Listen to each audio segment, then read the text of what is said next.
In 1921, on Veterans Day,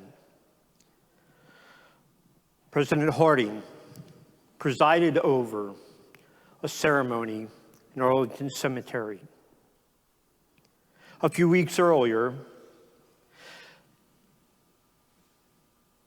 soldiers who had died in the First World War were exhumed, 4 of them, from 4 different American cemeteries throughout France.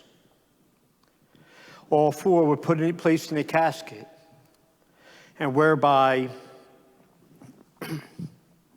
a Civil Star recipient was chosen to pick one of the caskets.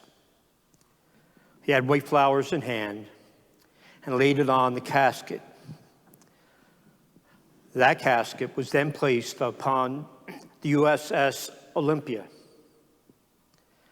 and brought over to the United States, up the Potomac, and thereby was entombed to that tomb we call the Tomb of the Unknown Soldier. But he would have more join them in that tomb. And the tomb is awesome, if you ever got a chance to see it. Actually, the person who sculpted it was the same person that sculpted Abraham Lincoln in the Lincoln Memorial. He was a renowned artist. Again, after World War II, 2 bodies were chosen, exhumed from the graves,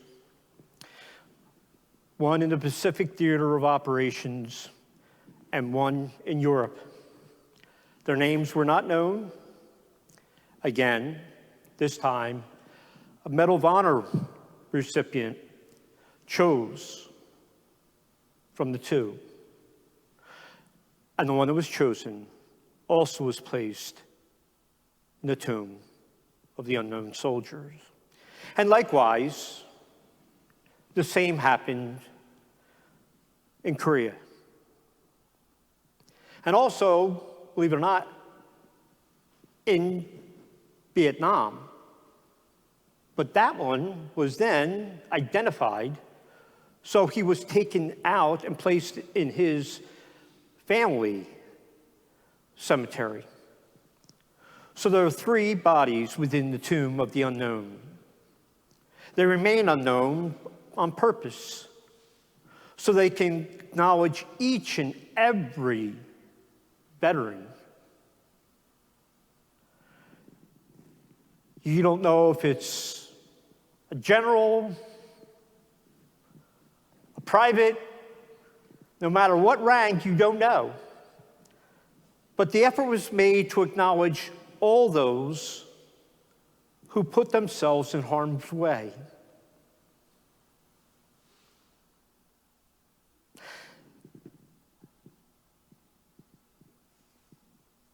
Six years later, the Old Guard, the longest infantry unit in the United States that's active, are chosen from their midst those who will indeed be honor guards. They guard the tomb 24/7 from that Veterans Day to the present, in every kind of weather. They practice, rehearse, and fix the uniforms meticulously underneath the ground where the unknown soldier is placed. When the guard is changed, the guard himself will first acknowledge everything he does has meaning, has purpose. He does not wear any indicative sign of any rank, because it would be an insult to outrank one of those who had given their life. So they carefully, meticulously, in timing, pass along the mat in front of the tomb.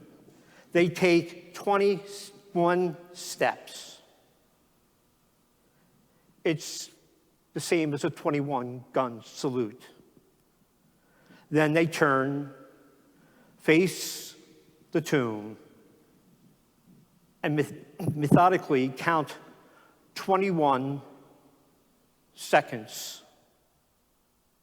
Then they switch hands and process across the front of the tomb. Again, 21 steps. Pause, look at the tomb for 21 seconds.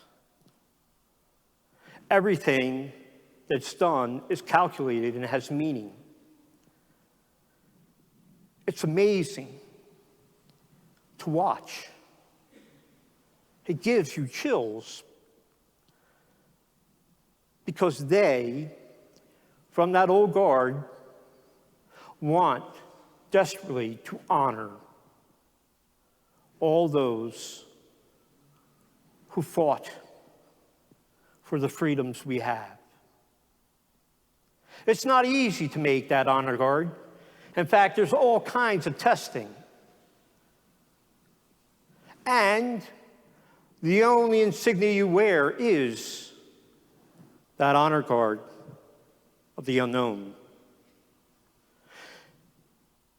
They continue to wear it even when they're not on duty or they retire from the order. Nevertheless, if they are involved in anything that is of scandal, it is thereby taken away from them.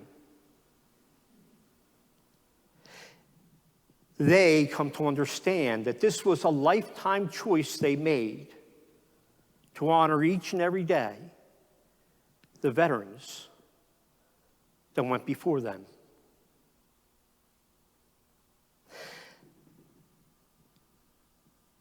As in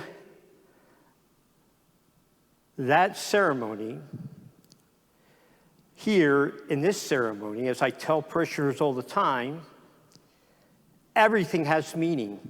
Everything has purpose. Nothing is insignificant. Actually, everything is chosen.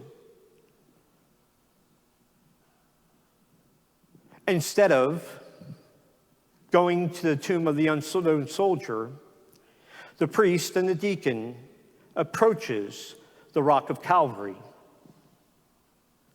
where Jesus willingly and knowingly chose to suffer and die.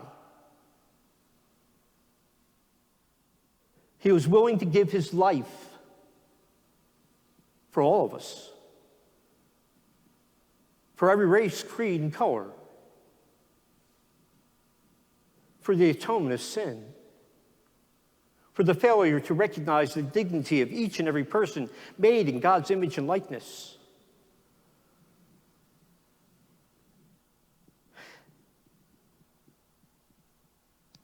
The vestments that we're wearing today, the red acknowledges martyrdom. Not all veterans are martyrs. That is, they got killed in action. But each and every one was willing to put themselves in harm's way for us. So they were witnesses to desire to bring peace and to the freedoms that we enjoy as a country. That is why on this day, I take the time to realize hundreds of thousands of people who willingly put themselves in harm's way so that we can have the freedoms we enjoy. We take all those names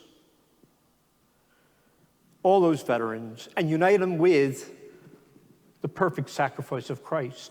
And all the sacrifices that veterans made, going away from their spouse, from their children, serving, not knowing when they'll be called into action.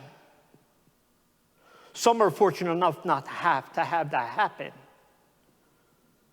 But there's others, when called, respond. It is heroic. It is something that should be acknowledged and applauded and uplifted. And we unite all those who did that with the perfect sacrifice of Christ. Their sacrifices are united with Christ in this celebration. So they become perfected, and we honor them. Honor means to lift up. We take the time to acknowledge all those people you have asked to be prayed for. Excuse me. General intercessions, which will be read shortly. Every name that is called is brought before God, as well as every other name that you think of when you see the gifts come up to the altar. For it's the work of humans united with the work of God that enables us to transcend this life. We do it out of love. And there's no greater love than this, than to lay down one's life for one's friends. It is that message that should resound. We take the time to now acknowledge the courage, the willingness to serve, and that service is perfected in the service that we celebrate. May all those who fought, who enlisted, who even died, and even died in battle, be acknowledged this day before God. And may we, in turn, come into communion with them as we transcend space and time and are united in that Paschal celebration eternally on high.